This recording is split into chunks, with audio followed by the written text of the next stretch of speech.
Scorpio. Scorpio, Scorpio, Scorpio. Hello, my dear. My dear Scorpio.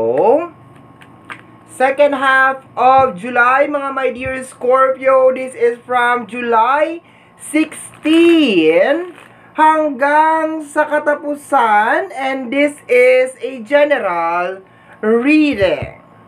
Reminder lamang mga my dear is Scorpio na ang gagawin natin ngayon ay general reading, so hindi po ito 100% na magre-resonate para sa ating lahat. So please my dear, lower your expectation pagdating po sa mga general reading. Hanapin na natin my dear Scorpio ang iyong opening card. Scorpio. Scorpio, second half of July. We have here ay dalawang card. Okay, we have disturbance. Disturbance, okay? Disturbance. Posibleng there is supernatural for some of you. Baka meron mga kababalaghan na nangyayari sa buhay mo, my dear Scorpio, na hindi mo maintindihan. Pero, for those majority, is irritation. Okay? Parang naaalibadbaran ka, my dear Scorpio, second half of July. Okay? Or, posibleng naman somebody is naaalibadbaran sa'yo. Okay? We have here energy ng conflict. Dalawang card para sa'yo, my dear. Energy ng conflict, differences, okay? Quarrel, okay? So, parang malaging meron ng, parang nabubuli yung energy dito, my dear. Parang merong hindi nagkakasundo and naaalibadbaran ka sa kanya, my dear. Posibleng merong away na mangyari, my dear, sa second half of July nang dahil naalibadbaran ka, my dear. Diba? Naiirita ka, my dear. Yun ang nakukuha ko. Posibleng naiirita ka sa kanya or naiirita siya sa'yo. Tapos baka hindi kayo makapagpigil na dalawa, my dear. Boom! Ayon, nagsalpukan ang dalawang energy. Happy New Year! Okay, so let's go tayo, my dear, sa outside na energy. Outside na energy, my dear. Hanapin natin kung sino tong kaaway mo. Mukhang may kaaway ka dito, my dear. Or merong gustong umaway sa'yo, my dear. Okay? Pero kasi yung pagkairita, my dear, at saka pagkapikon, manggagaling kasi sa'yo. Okay? We have here, I'm so attracted to you. Okay? So, meron tao na attracted sa sayo, no? And I think parang mali yung approach na ginagawa niya sa'yo. More on pagpapapansin yung nakukuha ko dito. Parang para mapansin mo siya, my dear, parang binubuli ka niya or inaasar ka niya or lagi siya nandiyan dyan, lagi siyang umaaligid, lagi kanyang sinusundan, lagi siyang naka-observe sa mga bagay na ginagawa mo. Yun ang nakukuha ko. Lagi siyang nakamasid. Yun ang nakukuha ko, my dear. Okay? And naiinis ka, my dear. Kasi lagi siyang, para siyang CCTV. Para siyang CCTV, my dear, Scorpio. Lagi siyang nakadungaw. Okay? Tingnan natin, my dear. In short, my dear, trip na trip ka niya. Okay? Trip na trip ka talaga niya. Okay? We have here, I left because you told me to. Okay? I left because you told me to, and I hope you will wait for me. Okay? Parang ginugulo ka dito, my dear. Yun ang nakukuha ko, my dear. Ikaw naman, iwas ka ng iwas. Layo ka ng layo. So, ganun ang nakukuha ko dito, my dear. Itong I left because you told me to, itong energy na to, my dear, hindi naman literal na sinabi nga sa'yo na lumayo ka. Posible, my dear, na yung mga action na ginagawa niya, yung mga kilos na ginagawa niya, my dear, na nagdudulot ng pagkairita at pagkainis sa'yo, yun ang nagtitrigger para lumayo ka ng lumayo sa kanya, na akala niya siguro okay lang yung mga ginagawa niya, na hindi ka naaapektuhan, pero hindi niya alam or hindi siya aware na yung mga ginagawa niya, yun ang nagiging dahilan kung bakit ka lumalayo ng lumalayo. No? Dito sa I hope that you will wait for me, pakiramdam ko, my dear, parang hindi ka ready. Parang merong pinagpipilitan sa'yo, my dear, na, my dear Scorpio, gawin mo to. My dear Scorpio, ito. Parang naiinis ka, my dear. So, expected mo, my dear, yung mga ganun na eksena sa second half of July. Parang merong tao na pinipilit ka, naiirita ka sa kanya, dumidistansya ka sa kanya, para hindi kayo magkagulo or hindi kayo magpang-abot, hindi kayo mag-away, yun ang nakukuha ko. But in short, yung buong energy na to, my dear Scorpio, is related lang sa pagkairita or pagkainis sa isang energy. No? I'm so attracted to you. Pakiramdam ko itong I'm so attracted to you, trip na trip ka lang talaga niya. Talagang, hindi ko alam kung maganda ba yung pagiging attracted niya sa'yo. Or talagang trip ka lang talaga niyang buwisitin, inisin, okay? Let's go tayo, my dear. Babalik tayo sa energy ng past. We have here the 10 of Sword. Okay? Or the 10 of Speed, my dear. Pagod. Okay? Pagod ka na mag-isip. This is connected sa energy ng stress. Okay? So, nai-stress ka in the past. Posibleng matagal ka nang ini-stress nitong taong to. Okay? Matagal na siyang nagiging pabigat sa buhay mo. Okay? We have here the 10 of Cups. Posibleng nasa loob ng pamilya, my dear. Energy ng 10-10. 10-10-10. 10-10-10. Posibleng nasa loob ng family. Posibleng you are a provider also. Tapos parang namimihasa. Sahod na lang ng sahod. Diba? Yun ang nakukuha ko over here. Okay, tapos pag hindi na pagbigyan, siya pa ang galit. Okay, let's go, my dear. Naiirita ka na talaga sa kanya, my dear. Nabubuisit ka na talaga sa kanya. Nilalayo mo yung sarili mo, my dear. Nakikita ko dito, nilalayo mo yung sarili mo sa kanya kasi ayaw mong magpang-abot kayo eh. Ayaw mo na meron ka magawang hindi maganda sa kanya. Pero siya tong lapit ng lapit. Okay? Siya tong nanggugulo na nanggugulo. Okay? We have here the 6 of Pentacles. May kinalaman sa usapin ng pera. Posibleng nangihingi ito ng pera, my dear. Nangihingi ng tulong. And the Queen of Flowers. The Queen of, ano to? Flowers is energy ng Queen of Wands. Posibleng energy ng fire sign, Aries, Leo, and Sagittarius, my dear. Okay? Posible siyang fire sign, Aries, Leo, and Sagittarius. Ito siya, oh. Okay? Ayoko naman mag-conclude, my dear, na babae siya. Pero posibleng babae siya, posibleng lalaki siya na meron siyang energy ng fire sign. Nanggugulo na nanggugulo sa'yo, my dear. Ginugulo ka ng ginugulo. Okay? So, let's go na tayo sa next row. Matagal ka na nang ginugulo, my dear. Matagal na siya nang gugulo. Posibleng matagal mo na rin siyang tinutulungan. Matagal mo na rin siyang iniintindi at inuunawa.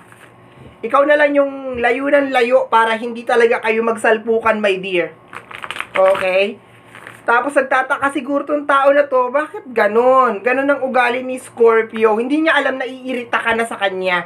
Okay? Baka ayaw mo lang magsalita, my dear Scorpio, kasi ayaw mo na masaktan siya or ayaw mo makapagbitaw ka ng mga salita na hindi maganda.